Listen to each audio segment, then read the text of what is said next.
ഞങ്ങളുടെ തന്നെ സ്കൂളിലാണ് പഠിച്ചത്. അത് കഴിഞ്ഞപ്പോൾ അവള് എൻ്റെ പിതാവാണെന്ന് സ്ഥാപനത്തിന്റെ ചെയർമാൻ ഇപ്പോഴും അതെ അദ്ദേഹത്തോട് ഇന്ന് പറഞ്ഞു, അച്ഛാ എനിക്ക് നമ്മുടെ സ്കൂളിൽ തന്നെ 1-ാം ക്ലാസ് മുതൽ പഠിച്ചതുകൊണ്ട് മാർക്കെല്ലാം അവള് ടോപ്പാ. എനിക്ക് കിട്ടുന്ന ഈ മാർക്കിൽ എനിക്കൊരു സംശയമുണ്ട്.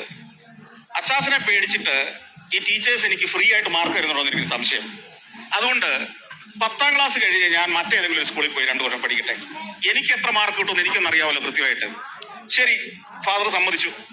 അങ്ങനെ അവള് കൊടൈക്കനാലില് കൊടൈക്കനാൽ ഇന്റർനാഷണൽ സ്കൂൾ എന്ന് പറയുന്നത്, അവിടെ IB ആണ് സിലബസ്, ഇന്റർനാഷണൽ ബാക്കലറേറ്റ്. അവിടെ പോയി പഠിച്ചു. അത്യാവശ്യം ഭംഗിയായിട്ട് പഠനം കഴിഞ്ഞ് തിരിച്ചെത്തി കഴിഞ്ഞ് അവള് ഇവിടെ നമ്മുടെ ചങ്ങനാശ്ശേരിയിലെ അസംഷനില് അഡ്മിഷൻ കിട്ടി. അവിടെ ജോയിൻ ചെയ്തു. 1 വർഷം കഴിഞ്ഞപ്പോ ഗാന്ധിജി യൂണിവേഴ്സിറ്റി അവളോട് പറഞ്ഞു, നിന്റെ ഈ കോഴ്സ് ഞങ്ങൾ അംഗീകരിക്കുന്നില്ല, നീ തിരിച്ചു പോക്കോളൂ, നിന്നെ ഇവിടെ പഠിപ്പിക്കാൻ പറ്റില്ല എന്ന് പറഞ്ഞു. IB സിലബസ് എന്താണെന്ന് സാറിനറിയാം. IB പഠിച്ചിട്ട് വന്ന ഒരാളെ ഗാന്ധി യൂണിവേഴ്സിറ്റി പുറത്താക്കി. സത്യമാണ് ഞാൻ പറഞ്ഞു. എന്റെ മകളുടെ ഒരൊറ്റ വർഷം നഷ്ടപ്പെട്ടു.